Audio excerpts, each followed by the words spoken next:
pendant que je prêche ici, si ma voiture là-bas est volée, il ne faut pas me dire. Alléluia. Battez-vous la récupérer. Moi, je prêche pour vous récupérer. Après, je la chercherai. C'est ça la vérité. Tu sais, l'humeur que tu as peut provenir de 10 personnes qui te fréquentent tous les jours. Ah oui, vous savez ça. Nous sommes le produit de 10 personnes qui nous fréquentent tous les jours. Et si les personnes qui te fréquentent tous les jours sont négatives, elles vont te voler la joie. C'est pourquoi tu n'as pas de joie. C'est difficile pour l'homme moderne d'être heureux. C'est pourquoi les gens prennent des cachets, les gens prennent des médicaments tout le temps pour dormir. Et quand tu trouves un homme heureux, encourage cette joie. C'est extraordinaire. Parce que la joie donne la longévité. La joie garde jeune. Celui qui te vole ta joie te vole ta longévité. Il te vole 10 ans de vie, 20 ans de vie. Parce que les personnes heureuses vivent longtemps.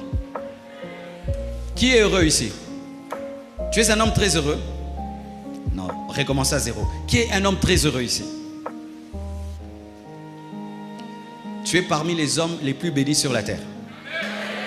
Alors, quand je te dis que tu es parmi les hommes les plus bénis sur la terre, nous pensons que les hommes les plus bénis sur la terre, ce sont les milliardaires. Et tu vois comment les milliardaires protègent leur fortune.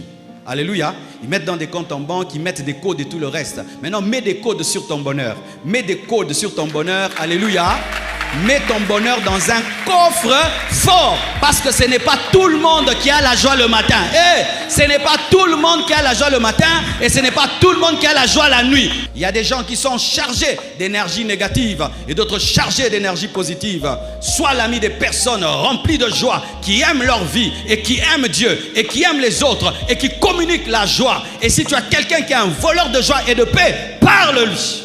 Tu dis, mes journées sont belles tant que tu n'es pas là. Quand seulement tu entres, j'entre en noir et blanc. Blanche les appelle les casseurs de joie. Les casseurs de joie. Vous êtes là en train de rigoler, vous parlez, vous êtes dans la joie dans la maison et tout. Et tu vois lui, quand seulement il va lancer sa parole. Les émotions. Les oreilles peuvent te communiquer la joie, peuvent te communiquer la tristesse, peuvent te communiquer la peur, l'amour, la haine. On dit même en lingala kotia litoi. Vous voyez, en matière d'amour en lingala, on dit kotia litoi. En français, c'est dire mettre l'oreille. Je suis allé mettre l'oreille à cette fille-là. Pourquoi? Parce que l'amour passe par les oreilles. Si les femmes n'entendaient pas, ce serait difficile de se marier. Et Dieu leur a donné des longues oreilles. Elles aiment beaucoup entendre. Parce que Dieu savait qu'il faut leur parler pour les avoir. Lisons cela. 2 Pierre 2, verset 6. La Bible dit: s'il a condamné à la destruction et réduit en cendres les villes de Sodome et Gomorrhe, les donnant comme exemple aux impies à venir, et s'il a délivré le juste Lot, profondément attristé de la conduite de ces hommes, c'est qu'ils voyaient, sans frein dans leur dissolution, car ce juste qui habitait au milieu d'eux tourmentait journellement son âme, juste à cause de ce qu'ils le voyaient et entendaient de leurs œuvres criminelles, de ce qu'ils voyaient et entendaient. La tristesse de l'autre provenait de ce qu'il voyait et de ce qu'il entendait. Ce qu'on entend peut attrister, ce qu'on entend peut donner la joie. Frères et sœurs, gardez bien votre cœur. Et comment on garde son cœur? Comment on garde sa joie? On garde son bonheur en veillant sur ce qui entre. Tu peux commencer une très belle journée remplie de joie et d'épanouissement. On t'annonce seulement une mauvaise nouvelle, tu perds tout, archi tout. J'ai discipliné mes frères qui travaillent avec moi. Quand je dois prêcher, même s'il y a une mauvaise nouvelle, on ne me l'annonce jamais. Ne me dis pas. Parce que si tu m'annonces une mauvaise nouvelle et je viens prêcher, même si je vais prêcher la vérité, mon âme sera marquée. Et quand est-ce que cela m'est arrivé? Au début du ministère, mes frères, je n'avais pas encore donné cette discipline autour de moi. Je me préparais à prêcher. J'arrive là, je me prépare, je prie pour prêcher. Mon secrétaire vient me dire que tel frère de l'église est décédé. Frère, il me dit ça. Maintenant, s'il me dit là, je vais le ressusciter. Alléluia. tu vois des gens comme ça, tu sens qu'il est envoyé par le diable seulement pour te démoraliser. Maintenant, quand tu me dis à l'oreille que lui, il est mort là-bas maintenant que je fasse quoi? Que je ne prêche pas, que j'aille le ressusciter. Maintenant, pourquoi tu me dis? Que tu me le dises avant que je prêche ou après, c'est pareil. Dis-moi ça après. Alléluia. Ne me dites jamais des choses dont je n'ai pas besoin quand je prêche. Ne me dites pas des choses que je ne résoudrai pas avant de prêcher. On n'en a pas besoin. Pendant que je prêche ici, si ma voiture là-bas est volée, il ne faut pas me dire. Alléluia. Battez-vous la récupérer. Moi, je prêche pour vous récupérer. Après, je la chercherai. C'est ça la vérité. Il faut que tu puisses discipliner ceux qui sont autour de toi en matière de bonnes et de mauvaises nouvelles. Et il y a des gens qui n'ont aucune discipline en matière de l'oreille de l'autre. Une femme est enceinte, tu viens lui annoncer des choses. Tu sais qu'elle est enceinte, si tu lui dis cela, elle peut tomber là et puis elle a une fausse couche. Non, tu dis, les gens disent les choses sans tenir compte de leur impact. C'est pourquoi toi, tu dois être discipliné et discipliner les personnes qui aiment te dire des choses. Alors, j'aimerais te dire, non, c'est une bonne nouvelle ou une mauvaise. Dis-moi d'abord, bonne ou mauvaise? Mauvaise, ne dis pas. Je n'ai pas l'humeur des mauvaises nouvelles aujourd'hui, tu me diras demain. Lundi, par exemple, je n'aime pas les mauvaises nouvelles, c'est le jour où je dois me reposer. C'est mon samedi. Alors si tu m'appelles lundi, le jour où moi je dois me reposer pour les mauvaises nouvelles, je ne prends pas, je prendrai mardi. Comme ça je suis sorti de mon sabbat. C'est très important. N'est-ce pas que lorsque vous allez dans la lune de miel, même si vous avez des dettes, est-ce qu'on vous pourchasse? Même celui à qui tu dois, respecte ton bonheur et dit, si je l'appelle et je lui dis, donne-moi l'argent de la veste, donne-moi l'argent de la chaussure, il va perdre sa joie. Je lui dirai après. Parce que nous savons que l'oreille peut donner des émotions ou ravir des bonnes émotions. Alléluia. Tu peux recevoir la joie. Tu peux recevoir la tristesse. Tu peux recevoir la peur par l'oreille. J'avais une tante, elle était vraiment bizarre. Quand on était enfant, elle avait l'habitude, avant qu'on aille dormir, de nous raconter des histoires des sorciers. Qui a eu une telle tante? Tante, pourquoi vous êtes comme ça? Elle va vous raconter, il y a des sorciers qui mangent les enfants, qui zimungala, et là on est en train. Et elle aime raconter ça la nuit. Et du coup, vous commencez à sentir des présences. Oh, plus elle parle, plus tu sens. Et quand tu vas dormir, tu auras des cauchemars et tu dors, tu as peur. Pourquoi? L'oreille a entendu et puis tu as peur. Mais c'est nous raconter des belles histoires. Non, quand les enfants dorment, il y a les anges qui viennent, ils sont dans la présence de Jésus. Jamais des tantes comme ça aussi. Jésus vous couvre, vous protège. Tu vas voir, déjà l'enfant dort même avant, n'est-ce pas? Pourquoi? Les paroles communiquent des émotions. Tu communiques quoi aux gens? Et qu'est-ce qu'on te communique? Tu sais, l'humeur que tu as peut provenir de 10 personnes qui te fréquentent tous les jours. Ah oui, vous savez ça. Nous sommes le produit de 10 personnes qui nous fréquentent tous les jours. Et si les personnes qui te fréquentent tous les jours sont négatives, elles vont te voler la joie. C'est pourquoi tu n'as pas de joie. Parce qu'elles te racontent que des mauvaises nouvelles. Chaque fois, tu te réveilles dans la joie et puis te dis, tu sais, il y a eu telle chose, il y a eu telle chose, ça baisse, telle chose, ça baisse, telle chose, ça baisse, telle chose, ça baisse, telle chose, ça baisse. Mais il y a des gens, tu les rencontres, tu étais lobat. Il te dit, oh, tu sais, j'ai rêvé de toi. Dieu m'a dit qu'il va t'utiliser puissamment cette année. Wow, ça monte. J'ai rêvé de toi, tu avais un combat, mais le Seigneur t'a délivré. Oh, ça monte. Le Seigneur m'a dit que tu es son serviteur. Oh, ça monte. Alléluia. Ah, tu fais bien ton travail. Wow, ça monte, ça monte. Et puis tu viens, tu as la joie. Qui t'a parlé aujourd'hui? Et on t'a dit quoi? C'est pourquoi tu es comme tu es. Tu jeûnes encore cette année? Ah, il n'y aura rien comme l'année passée, du coup. Si tu veux avoir la joie, si tu veux avoir la paix, si tu veux vaincre la peur, tu dois veiller sur celui qui te parle. Et tu dois même avoir le courage de dire, j'aime pas la manière dont tu me parles, tu me voles ma joie. J'aime pas la manière dont tu me parles, tu me remplis de peur. Ne me parle plus ainsi. Oui, c'est ton droit. C'est ton droit parce que ce sont tes oreilles. Parce que si maintenant, je vais aller chez toi et frapper, on va me dire, messieurs, que voulez-vous? Et quand quelqu'un veut te parler, dis-lui, qu'est-ce que tu veux dire? C'est pourquoi, ayez même, aujourd'hui, nous grandissons et le monde devient de plus en plus civilisé. Quand même tu appelles quelqu'un, il faut lui dire, est-ce que je peux te parler? Si vous n'êtes pas très habitué. Parce que quand on est très habitué, déjà on sait de quoi on parle. Amen. Mais si c'est la première fois, un premier contact avec quelqu'un, il faut demander, monsieur, est-ce que je peux vous parler? Est-ce que je peux vous écrire? Parce que tu veux entrer dans sa vie. Et quand tu entres dans sa vie, tu viens aussi avec tes émotions.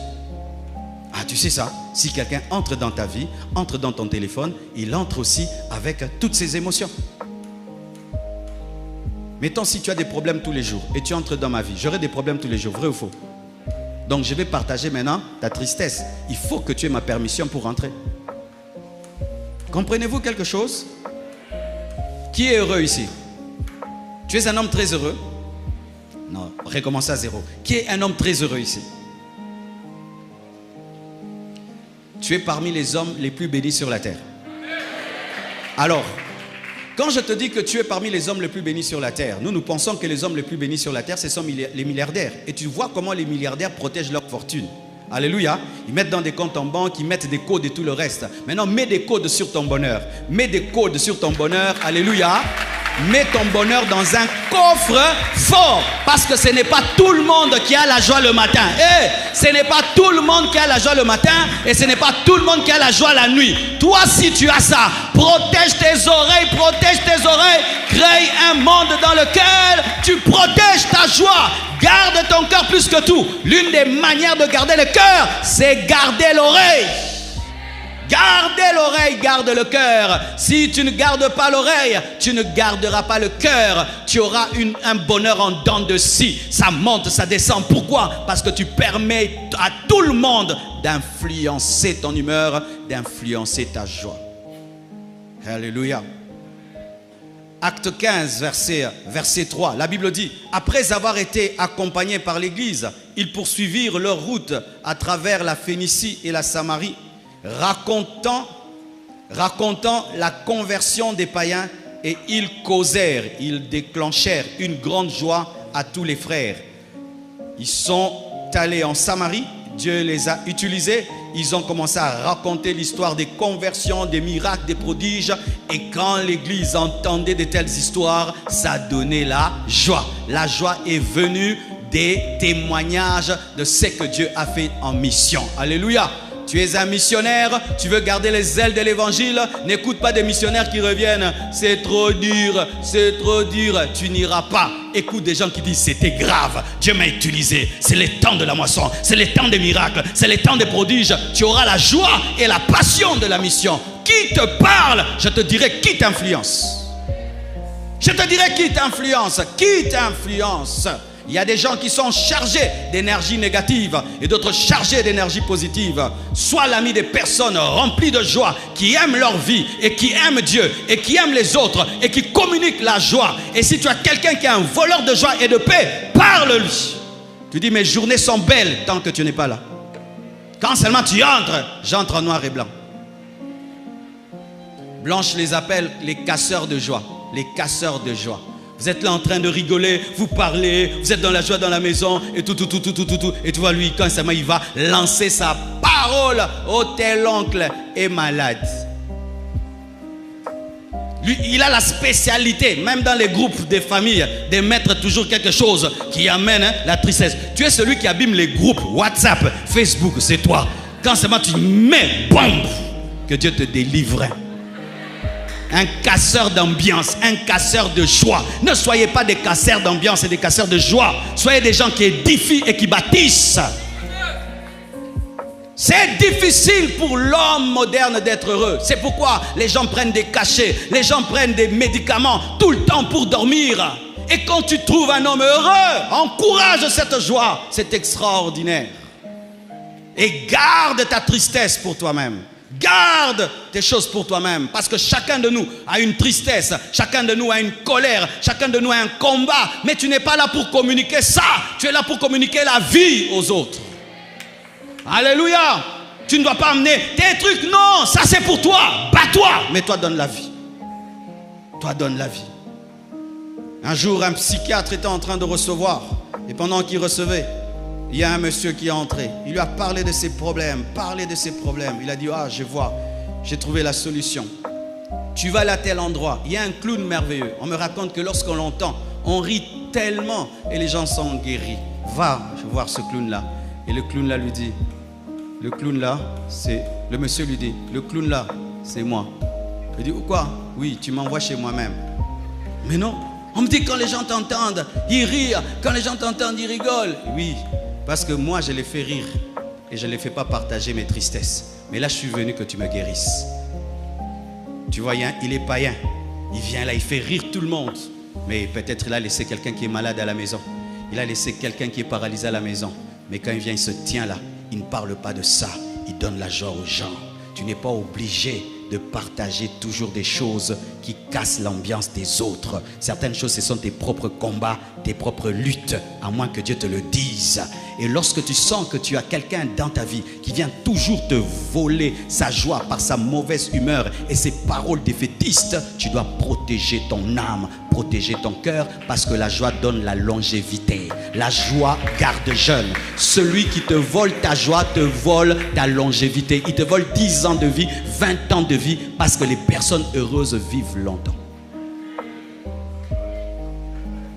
Quelqu'un est édifié, mes frères? Et est-ce que quelqu'un prend des décisions d'enlever certaines personnes? Je ne dis pas qu'elles deviennent tes ennemis, mais elles n'ont plus accès à l'oreille. C'est-à-dire on cause, mais tu n'as plus accès à l'influence de mon cœur. Et ou bien je t'endoctrine de la doctrine de la joie.